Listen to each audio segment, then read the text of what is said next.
Happy holiday. Hello, everybody. So for week 13, the other quote that stood out to me was Before the Storm by Jason Bonarski. This article focused on the five risk reduction factors: prevention, protection, mitigation, response, and recovery, which we are used to by now.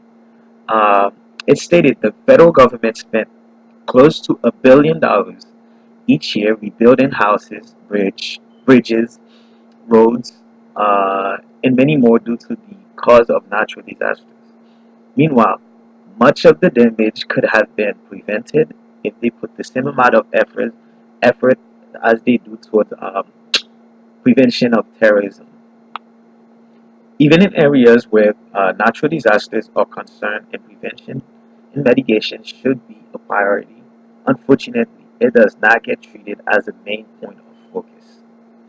For example, prior to Hurricane Katrina, uh, officials were notified by engineers that the levees were not strong enough to withhold hurricane over Category 3 and were also getting old and needed to be replaced immediately. As a result, it was not treated as a necessity until the aftermath of Hurricane Katrina. Thus, when it comes to natural disaster, the government has a tendency to provide help after disaster strike uh, instead of spending to prevent the impact, which could save uh, which could save them a lot of money uh, and save properties, houses. More lives could be preserved and and more. But that's that's what they don't do. So so the muddiest point for me might not be as strong, but it's something that I found hard to grasp on when reading the materials for this course that talks about disasters and terrorism. That's sort of like compare them. If prevention, mitigation, and preparedness lessen the cost in the event of a natural disaster, why does it seem so difficult for the government to provide funds towards reduction risk plan for natural disasters?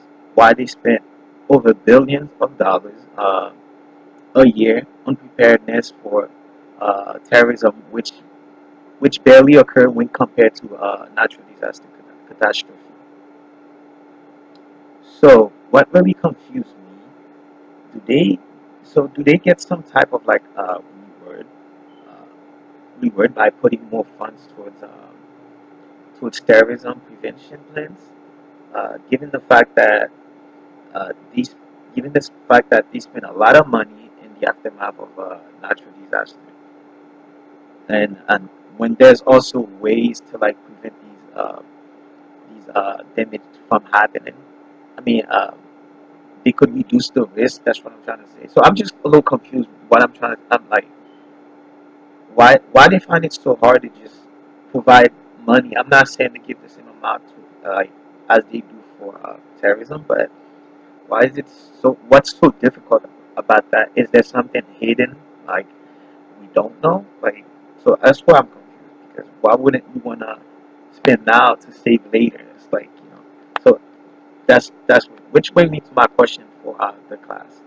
Do you think the federal government should divide grants a bit more evenly for mitigation plans towards natural disasters and terrorism? If so, why and why not? Thank